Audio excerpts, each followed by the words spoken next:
Brought to you by Palvi Agrico. पालवी ॲग्रिको, भारताचा पहिला AI तंत्रज्ञानावर आधारित B2B आणि B2C ई-कॉमर्स प्लॅटफॉर्म. शेतीसाठी जे काही लागणार थेट तुमच्या बांधावर पोहोचणार, मोबाईलच्या एका क्लिकवर.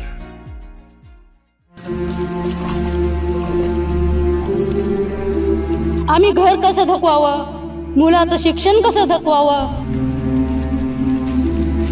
घरात काही बी येत नाही, कुठून कसं काय करावं.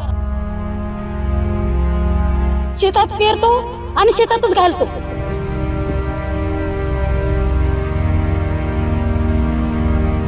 याच्यात यायला भावना आमच्या कळतच नाहीत, कुठून काय करावं शेतकऱ्यांनी.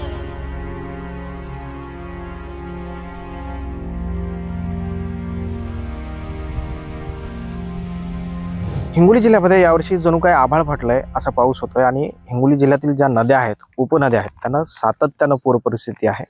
मी सध्या औंढा तालुक्यातील मेथा या गावामध्ये आहे. ही परिस्थिती आहे. हे या शेतामध्ये सोयाबीन लावलं होतं. संपूर्ण सोयाबीन आता शेतात सडून गेलं आणि ज्या शेंगा या सोयाबीनच्या पिकाला लागल्या होत्या त्या पुराच्या पाण्यात वाहून गेल्या.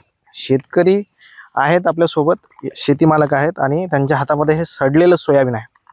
काय करणार आहेत आता सडलेलं सोयाबीन? काय करणार आम्ही आता? हे काय व्यथा अशा झाल्यात की आता हे तर घरी नेता येत नाही आणि याला काही मालच नाही. नेऊन कुठं काय करावं याचं काय नाही. आता समोरची परिस्थिती अशी झाली की शासनानं थोडा विचार करावा आणि याला शेंग आहे का बघा तुम्ही. आणि सरकारने एवढा विचार करावा की एकरी 35,000 रुपये खर्च येत आहे आम्हाला.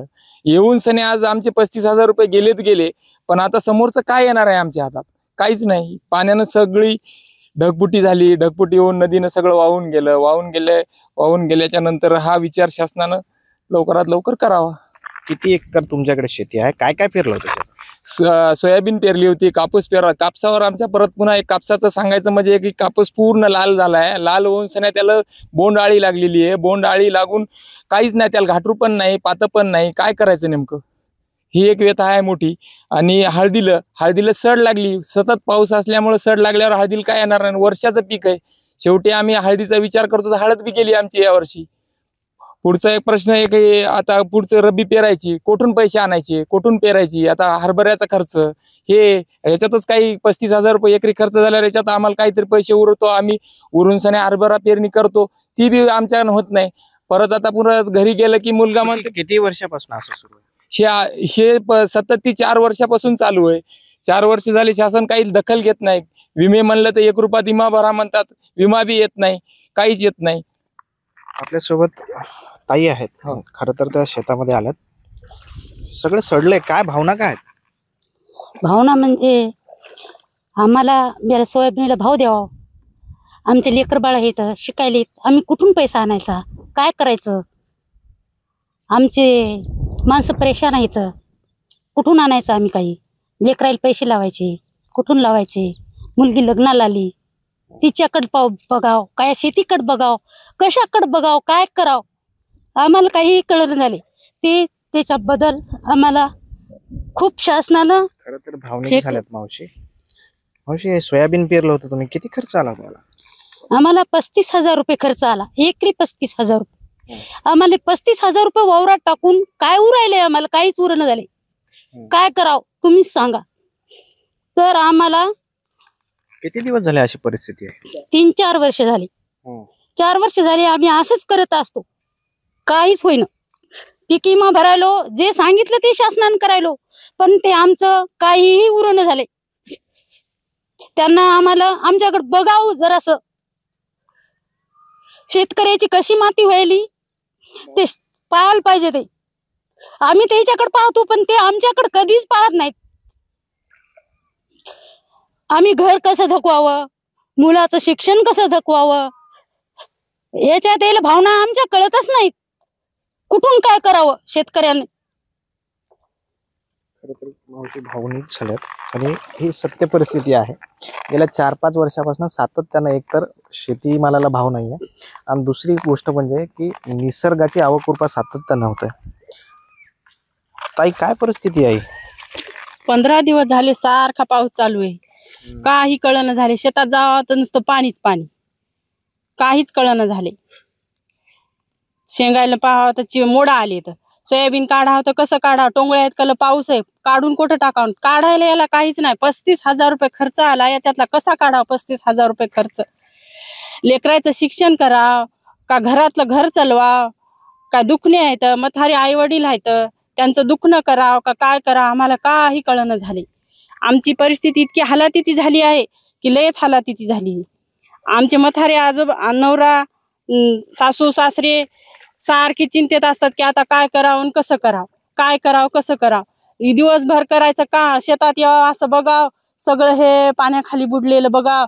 घरी गेलं की मालक आमचे चिंतेत बसतात आणि आम्ही म्हणलं ना काय झालं कशाला, आम्ही धीर देत असतो की राहू द्या, यंदा नाही, उन्हाळ्यात रब्बी हंगामात पिकल. जर काच झालं कशाचं काय, उन्हाळ्यात आहे पावसाळा, पावसाळ्यात हिवाळा. 15 दिवस झालं पाऊस चालू आहे, मात्र कोणता सरकार काहीच आलं नाही.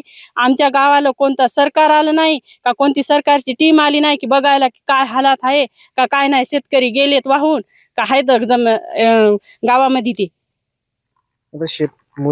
या सोयाबीनवर तर वर्षाचं तुमचं नियोजन होतं, पुढचे दिवस कसे भागणार आहेत? आता काय करावं ते काहीच कळना झाले.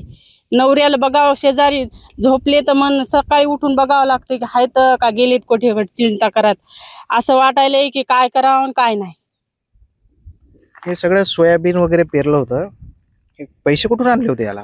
लोकांचं कर्ज काढलं, आधी लोकांचं कर्ज काढलं, म्हणलं सोयाबीन झाल्यावर द्यावा. तर सोयाबीन असं हे पाण्यात गेलं, काय द्यावं आता लोकांचं, ते बी उरावर कर्ज बसलं. आता हे रब्बी हंगामाचं करावं तर ते हरभरा पेरायचं म्हणलं तर आता हरभऱ्याला काय भाव येत नाही, हरभऱ्याला भाव नाही, सोयाबीनला भाव नाही. कापसूला गेलं होतं, कापूस पेरला होता, कापसाला बी बोंडाळी लागली, तांबड्या पडला, हळदीला बी सड लागली. हळद, आता हळद नुसती पाणी, हे पाण्यात काय हळद येणार आहे, त्याला पोंग्यातून पाणी झालं की ती सड लागली. आमची शेतकऱ्याची लय व्यथा आहे बेकार. काय मागणी काय आता सरकारकडे? आमच्याकडे बघावं सरकारनं, सोयाबीनला भाव द्यावा, सोयाबीनला भाव द्यावा, कापसाला भाव द्यावा, आमच्या मालाला भाव द्यावा. आम्हाला काही लागत नाही, तुमची लाडकी बहीण लागत नाही, तुमचं काही लागत नाही, आम्हाला आमच्या मालाला भाव द्या. आम्हाला तुमचं दिलेलं पुरत नाही, आमचं कष्टाचं आम्हाला द्या. हे नुकसान झालंय, याची काय वाटतं तुम्हाला? सरकारनं काय मदत करायला पाहिजे?